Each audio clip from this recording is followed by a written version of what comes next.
Hello, നമ്മളിപ്പോൾ പോയിക്കൊണ്ടിരിക്കുന്നത് കണ്ണനെ ഡോക്ടറെ കാണിക്കാൻ വേണ്ടിയിട്ടാണ് കേട്ടോ. കഴിഞ്ഞ ദിവസം ഞാൻ അവനെ കൊണ്ട് കാണിച്ചിട്ടുണ്ടായിരുന്നു ചുമയാണെന്ന് പറഞ്ഞിട്ട്. പക്ഷെ അത്ര ചുമയുണ്ടായിരുന്നില്ല. പക്ഷെ ഇന്ന് രാവിലെ എഴുന്നേറ്റപ്പോഴേക്കും നല്ല ചുമയായി, അതുപോലെ തന്നെ നല്ല പനിയായി കേട്ടോ. അപ്പോൾ അത് ഡോക്ടറെ കാണിക്കാനാണ് പോകുന്നത്. നമ്മുടെ വീടിനടുത്ത് തന്നെ ഫാമിലി ഹോസ്പിറ്റൽ എന്ന് പറഞ്ഞിട്ടൊരു ഒരു ക്ലിനിക്ക് തുടങ്ങിയിട്ടുണ്ട്. അവിടെയാണ് കണ്ണനെ കാണിക്കാറുള്ളത് കേട്ടോ. അപ്പോൾ അവിടേക്കാണ് പോയത്. അവിടെ ചെന്നപ്പോൾ 103.1 അവന് പനി. അപ്പോൾ ഭയങ്കര ഫീവറായിരുന്നു കേട്ടോ. അപ്പോൾ അതുകൊണ്ട് തന്നെ ഡോക്ടർ ബ്ലഡ് ടെസ്റ്റ് ചെയ്യണമെന്ന് പറഞ്ഞിട്ടുണ്ടായിരുന്നു. അപ്പോൾ ബ്ലഡ് ടെസ്റ്റ് ചെയ്യാന്ന് പറഞ്ഞാൽ ഇത്രയും ടാസ്ക് പിടിച്ച പരിപാടി വേറെ ഇല്ല. കാരണം ഒന്നാമത് അവന് പെയിൻ കിട്ടില്ല, ചെറിയ കുട്ടിയല്ലേ.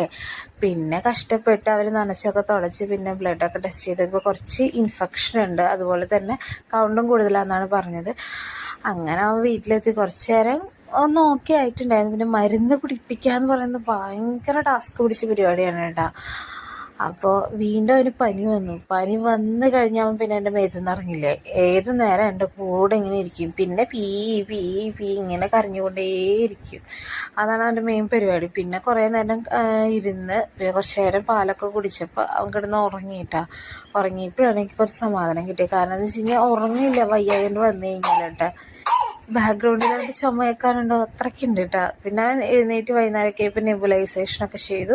പിന്നെ മരുന്ന് കുടിക്കുന്ന ചടങ്ങ് ഒരു വല്ലാത്തൊരു ചടങ്ങ്. ആൻറ്റിബയോട്ടിക് സ്റ്റാർട്ട് ചെയ്താൽ തന്നെ അത് തീരെ കുടിക്കത്തില്ല. അത് കുടിക്കുമ്പോൾ വോമിറ്റും ചെയ്യും. പിന്നെ പാരസെറ്റമോളും ചുമയുടെ മരുന്നും അങ്ങനെയൊക്കെയാണ് ഇപ്പോഴത്തെ കാര്യങ്ങൾ. അപ്പോൾ അടുത്ത വീഡിയോയിൽ കാണുന്നവരെ ബൈ.